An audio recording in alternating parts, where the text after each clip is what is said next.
and roller. Go blue, stand up, get your hands in the sky. O to the D-line, come on, get behind. The home team, somebody scream. Go blue, come catch the feeling, reach for the ceiling. Cause we getting that banner and we'll hang it up high. Scream for the home team, new rings and trophies. Go blue, go Colts, go blue, go Colts. You wanna rock, you wanna roll, we gonna win it, the Super Bowl. Let's go. You wanna rock, you wanna roll, we gonna take it, the Super Bowl. You saw that comeback, you saw the drive. Tony D on the side, we got the pride. Hello to Bleed Bloody Blue. Week 3 in the books. And we have just beaten the Chicago Bears, baby. Woo! That's what I gotta tell you, man. First game of the season. All I see is quarterback Anthony Richardson kneeing the ball, and that is game. That's ball game. And the clock is ticking down as the time of this recording is just right. Both coaches coming onto the field, players shaking hands with each other. The Colts win this one, 21-16 over the Chicago Bears. So I'm going to be honest, we're actually not that bad. That was not that bad by the Bears. Very two-sided. Very off, very on, very off again, very on again. It was back and forth both ways. I would say that both offenses were not so good in the first half, but my gosh, were they good in the second. I mean, they were fantastic in the second. But it's very, very stable, I should say. Not really lopsided, to say the least, but stable. The Colts now go to 1-2 on the year, and the Bears are 1-2 on the year. But let me tell you something, this Caleb Williams wasn't really that impressive until later on in the second half, but I would actually say it was a rocky game, a stable game at best. We can do better on the rushing. We were better on the pass defense this time, I thought. And in terms of rushing, we did pretty well for the most part, but still needed to be improved. The big thing that needed to be improved near the end of the game that I thought was very important was figuring out this new kickoff rules system and figuring out which players are in, which players are out, which players are up, which players are down. It's so confusing because when the season started, I never thought that they would be changing the kickoff rules. I heard about it all the time on New Heights and stuff like that they were going to change it after the Super Bowl. It's a terrible decision because as we saw last night with the Colorado-Baylor game, probably a classic of a college basketball game. More on that on a separate podcast. I did not do one last Tuesday because I was busy with things and life happens. So I'll do that again. This is also going to be posted on Substack as well. And for the first time on Substack, and yep, we'll be on Spotify, Apple Podcasts, wherever you get your podcasts, wherever you go to find your podcasts, we're on there. But I thought to myself, the kicking was really, really bad. Really, really bad. The kickoff special formation was really bad. Not really the kickoff returns. It's more touchbacks and touchdowns. And that's been the message that the NFL needs to send to everybody is it was a terrible idea to change it. And I think it was an even more terrible idea to actually make it where now there's no runners getting touchdowns. I think there's been one touchdown this whole season. But we did good today. I would say Anthony Richardson wasn't the best today. I've seen him in better moments. But he was good. Not great. Threw one really bad interception in the first half. But other than that, it was full steam ahead for the Colts. Mainly the rushing game.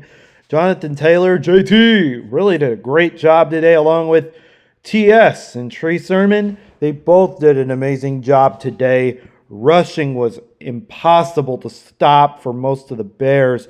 But yeah, Jonathan Taylor had 23 carries for 110 yards, which is the highest he's had this season. And Trey Sermon had 2 carries of 16 yards. Both had touchdowns, with Jonathan Taylor having 2 and Trey Sermon having 1. So for the first time, the rushing offense, we ran the damn ball. That's exactly what we did. We ran the damn ball. We ran it up the gut. We ran it up. We ran it down. There were a few times Anthony Richardson was trying to rush, but he'd constantly get sacked But in my opinion, he should not be rushing. That's just my opinion. He should not be rushing. And getting out of the pocket the way he did needs to be more firm and fresh. Today, the O-line rarely protected the quarterback, which is rare in Indianapolis. But we could do better on the rush defense. We could do better in terms of how the quarterback can't just stop throwing under pressure. Just stop throwing under pressure. Please. That's a big problem that we have with this squad. First and foremost, it's one of the more challenging parts that our team has to face with. And the rush defense, as I mentioned, was not as bad this time. Didn't give up as many yards as we did last week to the Packers in what was a devastating loss. And it seems like every time I sing that song that I sang last week, the parody to Dear Alcoholic by Dax, I think to myself, isn't this team good enough? And there's some days us Colts fans question if our team is good enough. But as I have been talking and as I have been watching these games, I've been also watching the Indiana Fever going up against the Connecticut Sun. I think at halftime they were leading 46-30 something. I'm not for sure. But that game really interesting. Caitlin Clark being one of the greatest basketball players, college and one-day professional.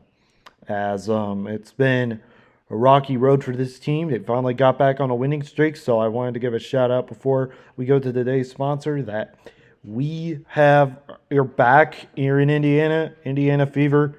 Great team, great players, all first round draft selections have been doing fantastic so far. And if we lose this playoffs, which unfortunately we could, I don't want to say we will, but we could, then we'll have to really figure out what the best option is to go to our WNBA championship next year, where they're getting a new coach and that such. But besides the Indianapolis Colts, I will tell you right now, Indiana's had one of the greatest sports seasons I think we've ever had. And now with the Colts going 1-2, hopefully we can also rekindle some magic in the city and win a few games this season. Now, let's go to today's sponsor, and I wanted to leave the shout out, Go Indiana Fever. This video or podcast is sponsored by Amazon Music. Thousands of podcasts and shows are made every day, from the conversations of Joe Rogan to the crimes of Morbid, and music by 50 Cent and Sabrina Carpenter. Amazon Music has the right taste in music, podcasts, and shows for you. With a growing audience of 52.5 million people using Amazon Music every day, you can help in a contributing way to benefit this new version of what was once called radio. With thousands of music and podcasts to listen to, you can listen to our podcast too, keeping things in the middle. And with you signing up, listening to one of our episodes on your app or on your computer, you can help my podcast grow to become an ever-expanding podcast group and become a new member of our listening on Amazon Music. Please use our offer down in the description below, and it would help me a lot because it would help me earn a little bit of money. Amazon Music, the site where you need to go to listen to podcasts, stories, and music that may have you bopping the whole night through. Now, let's get to the show. So back to the game, the Indianapolis Colts were a good team today, but give shout out to the Chicago Bears. Caleb Williams and Ozune did an incredible job today at the one pass for the touchdown. But Caleb Williams really got sacked a lot by our D-line, thank goodness. I literally was knocking on wood last week thinking that the Colts defense was going to do better than they did last week in that atrocious performance against the Green Bay Packers. But let me tell you, this was an awesome team set forth by the fact that we had Kwity Paye and Latu making big plays today. But at the end of the game, what really concerned me was great injuries, more defensive injuries. And I think to myself, if there's a lot of these defensive injuries, why aren't we protecting our entire D-line as a full? Because these guys for the Bears were bigger and stronger. As you know, the Chicago Bears are always bigger and stronger, have been since the late 60s. And I'd say back to Dick Buckets and all that. But the Colts were almost outmatched at the end by the Bears. They tried everything to take our D-line out and then score nothing but touchdowns at the end. But the Colts were able to regain their composure, regain their strength, and hopefully we can get a full, complete D-line back going again when we play next week against a 3-0 Pittsburgh Steelers team in Indianapolis. And that's going to be a very interesting matchup because who would have thought Justin Fields would have done good in Chicago's rivals, the Pittsburgh Steelers. But we'll have to really improve the D-line before then. Some other notable players for both the Colts and the Bears today. Alec Pierce had an impressive game with 44 yards, no touchdowns, only catched one ball. Wide receivers were off today at points, as they've been for the last 3 years. Keelan Granson today also had 40 yards with one reception, but the most receptions today were by Michael Pittman with 4 and then 36 yards. Jonathan Taylor had 1, as we all know. Josh Downs had 3. And we should be using Mo Alley Cox more because we thought he'd be the big man on campus and really do a lot of damage. But in my honest opinion, it's about time we start rethinking how we're going to be doing things on the wide receiver end. But we do have a good wide receiving core. Just can they catch these passes and can they read their routes? That's what I was saying earlier today with our team. And Jalen Jones, one of the best D linemen, had 2 interceptions today, which I think is the most we've had in a while. And for the most part, the D line itself produced only 0.5 sacks. And those 2 guys that performed sacks were, as we mentioned, Kenny Moore and Kwity Paye. And so we really did it. We did a good job today given the win.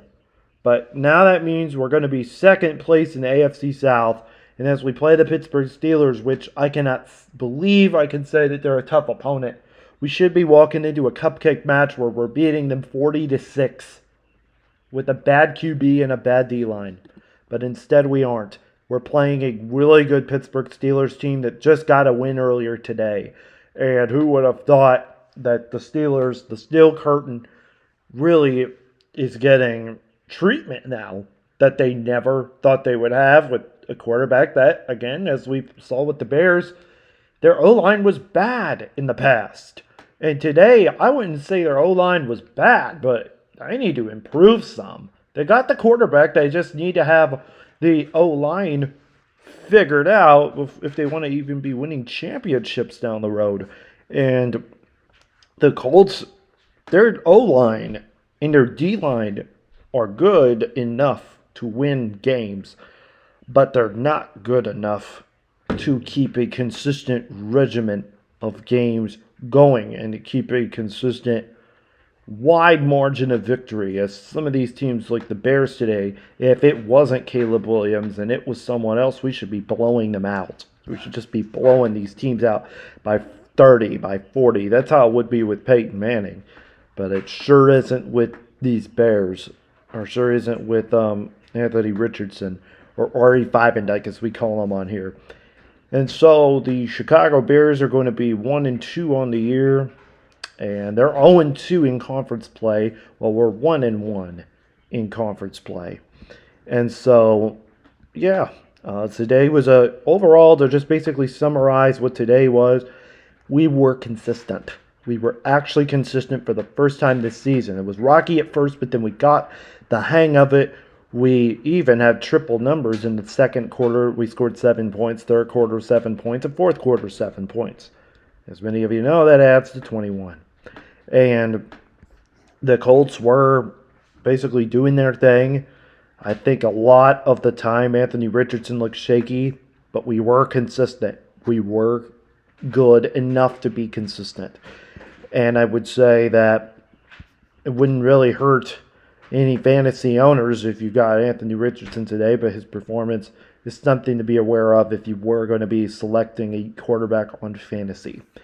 But yeah, the Colts have just won today, 21-6. I forgot to read some other passing stats. Anthony Richardson today was 10 of 20 for 167 yards with 2 interceptions that were totally avoidable, 1 sack, and gained and lost over 11 yards. While Caleb Williams had even better stats today, 33 of 52. That's why I say Caleb Williams was really solid today for 363 yards, 2 touchdowns, and just like Anthony Richardson, 2 interceptions, but only lost about and got sacked 4 times for 31 yards. So, yep, this was mainly a consistent game for the Colts, but an even better game for the Bears and their O-line as they go up against, I have to see, they go up against next week, because I'm not a Bears fan, to be brutally honest with you. They go up against the Los Angeles Rams next week in Chicago, and then a really trash Carolina Panther squad on October 6th.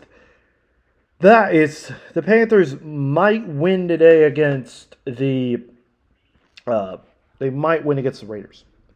And right now, the Raiders are already trailing 7-0, and what their performance can be known as lackluster. Very lackluster by the Panthers. They now have, or by the Raiders, but now the Panthers have an opportunity with Andy Dalton, a seasoned QB, not a rookie QB that's under 4 feet tall. And I think the Panthers today will beat the Raiders. And for the most part, I have to say the Panthers are not a good team at all. They got some bad pieces to the puzzle, and actually having having a quarterback that was so small, yet the O-line can't protect them at all, was a horrible and terrible decision. But I think what's also a horrible and terrible decision is having the Indianapolis Colts throw more interceptions. And not only that, but our O-line could do better for Anthony Richardson and actually catch these balls. As many of us know, that's a major problem. And the receiving core needs to be improved before next week. And hopefully we can get our guys back on the defense next week against the Pittsburgh Steelers at Indianapolis. So yeah, I want to thank you guys so much for listening to this quick rant that I had from Bleed Bloody Blue. Instant reactions from the Chicago Bears versus Indianapolis Colts game. The Colts won 21-16, and we'll go 1-2 on the year. Now, as we have reached the end of this podcast, we got a lot of other podcasts that we're going to be releasing out soon. Another news report here and there for the Converge Newsroom course. And then next year, a lot more podcasts will be coming out. So we'll have more announcements about that at the end of the year. If I can get to them, knock on wood. But yeah, thank you all so much for listening. The Colts are now 1-2 on the year. Next week we play against the Pittsburgh Steelers, and we'll have instant reactions for that one too. Thank you all for listening, and have a great day. And make sure to follow us on Substack, Spotify, Apple Music, or wherever you get your podcasts. And even today's sponsor, Amazon Music. We are on Amazon Music. Get 10 off of 15. And use the promo code down in the description below to help us out. So thank you all so much, and go Colts. Indianapolis, stand up. Go blue, go blue. Come on, go blue. Stand up, go blue. Come on, go blue. Stand up, go blue. Come on, go blue. Stand up, go blue. Come on, go blue. Stand up, go blue. Come on. Colts Super Bowlers, Dome Rock and Roller. Go blue, stand up. Get your hands in the sky. O to the D-line. Come on, get behind. The home team, somebody scream. Go blue. Come catch the feeling. Reach for the ceiling. Cause we getting that banner and we'll hang it up high. Scream for the home team. New rings and trophies. Go blue. Go Colts. Go blue. Go Colts. You wanna rock? You wanna roll? We gonna win it. The Super Bowl. Let's go. You wanna rock? You wanna roll? We gonna take it. Let's go. The Super Bowl. You saw that comeback. You saw the drive. Tony D.